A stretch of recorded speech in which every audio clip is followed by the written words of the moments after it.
Hello guys, welcome to my channel. So in this video tutorial I am going to show you how we can extract games from WinRAR files and install it so in your PC or laptop. So I will show you the perfect process. Okay guys, so here we are. This I have folder, and here you can see I have one file here, WinRAR, or you can say zip file.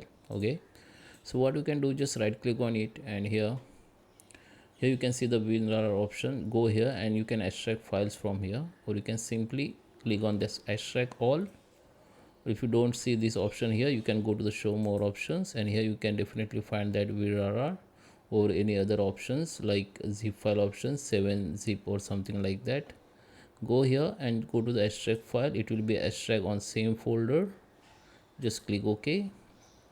Now it is extract. Now open that folder, game folder, and you can see that installation file under this. You need to just double click on it and start installing your games. So I hope you like this video. Please subscribe me. Thank you for watching.